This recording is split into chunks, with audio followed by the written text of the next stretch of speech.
You know that friend who always says, "Yes, I'm coming." Ah, and then suddenly it's, "Oh, sorry, something came up." And you're like, something always comes up. Here's the twist. A lot of the time, they're not flaky. They're not fake. They're not secretly plotting against you.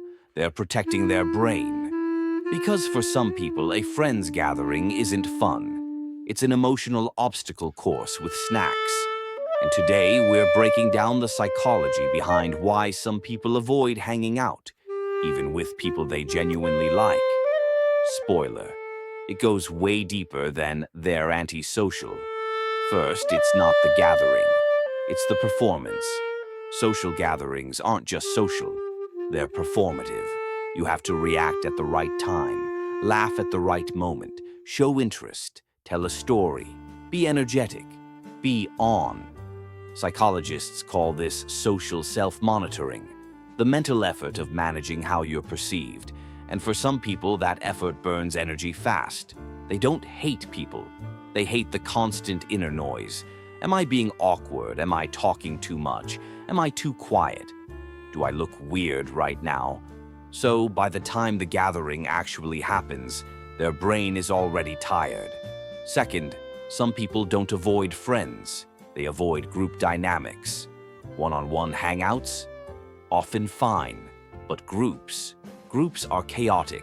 Side conversations, interruptions, unspoken hierarchies. Suddenly, you're not just talking, you're navigating. This activates something called social ranking sensitivity. Some brains are especially alert to rejection, comparison, and subtle shifts in status.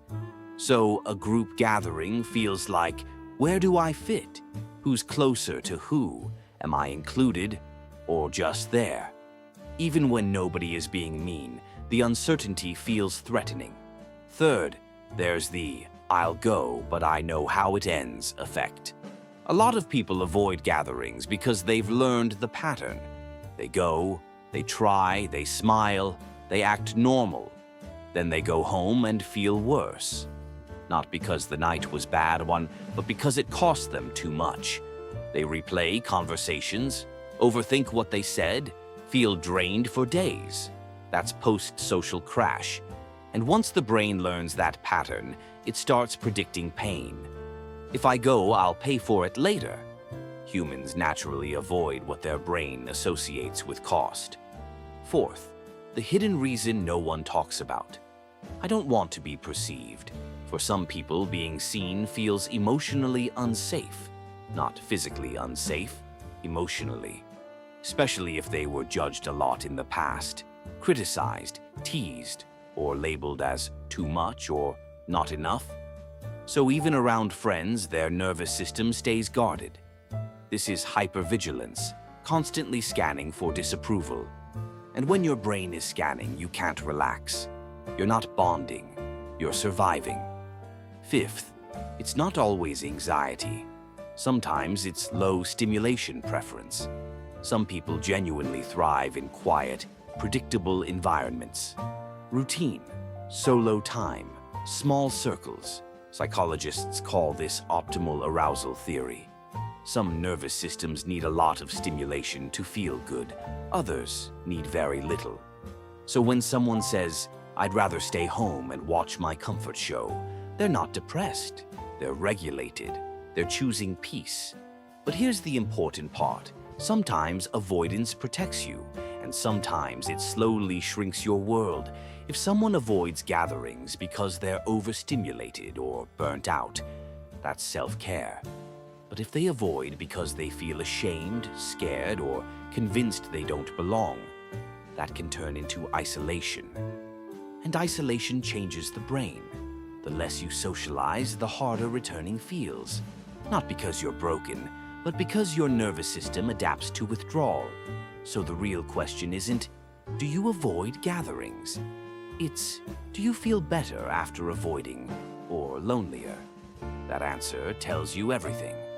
Here's the truth most people miss. Some people don't need more friends. They need safer connection. They might like the people, but not the energy. Too much teasing, too much comparison, Too much proving you're interesting, so they disappear. Not because they don't care, but because they don't want connection that costs their nervous system. That's not weakness, that's self-respect. So if you're the one who avoids gatherings, hear this. You're not antisocial. You're not lazy. You're not a bad friend. Your brain is trying to protect your energy, your safety, and your sense of self. Just don't let avoidance convince you that you don't deserve people. Because you do. Tell me, do you avoid gatherings because they drain you, or because you don't feel like you belong? And if this felt a little too accurate, the next video explains why some people feel exhausted even after socializing with friends. Click it. You'll feel understood.